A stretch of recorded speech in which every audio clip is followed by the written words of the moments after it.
윤석열 대통령과 더불어민주당 이재명 대표의 첫 영수회담을 위한 실무 협의를 앞두고 야권에선 대역 강경 대응을 요구하는 목소리가 잇따르고 있습니다.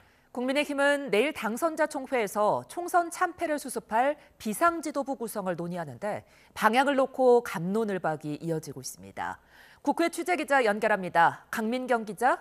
네, 국회에 나와 있습니다. 네, 영수회담 준비 상황부터 전해주시죠.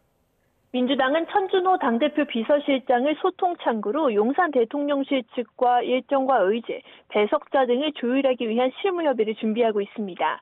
이재명 대표에게 일괄 사의를 밝힌 정무직 당직자 개편이 마무리되는 대로 당대표실을 중심으로 영수회담에 대응하기 위한 별도의 TF가 꾸려질 전망입니다.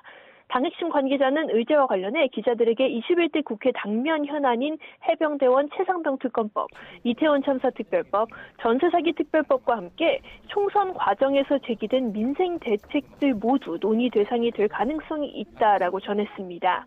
그러면서 핵심은 대통령이 야당과 야당 대표를 진심으로 국정 파트너로 인정하고 존중하는 모습을 보이는 거라고 덧붙였습니다. 민생과 관련해선 최근 물가 상황과 함께 이재명 대표가 총선 공약으로 내걸었던 전국민 1인당 25만 원 민생회복지원금이 거론될 수 있다는 관측이 나옵니다. 특히 대통령실이 내각 인적 쇄신을 놓고 고심을 이어가는 가운데 국회 인준을 위해 야당의 협조가 절실한 국무총리 인선 문제도 논의될 수 있다는 관측이 나옵니다.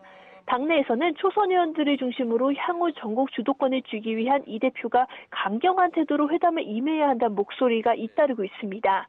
이정문 의원은 SNS에서 국면 전환용 쇼가 아니라면 최상병 특검법과 이태원 참사 특별법 등 국민적 관심 사안에 대한 논의도 가감없이 이루어져야 한다라고 지적했습니다.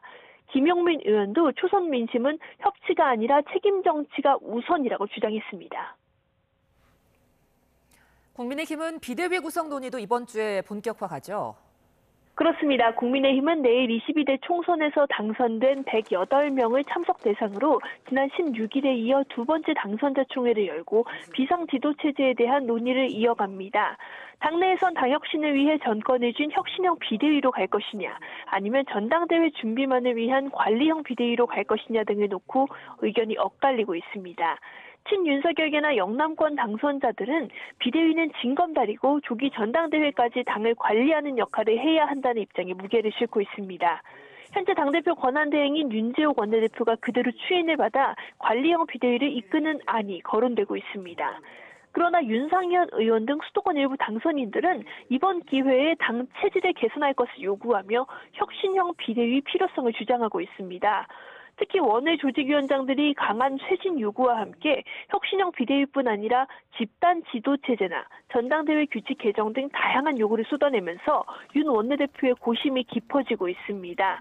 여기에 최상병 특검법 처리와 관련한 야당의 압박 수위도 높아지고 있어서 남은 21대 국회 원내 운영을 맡아야 하는 윤 원내대표로서는 부담이 작지 않은 상황입니다.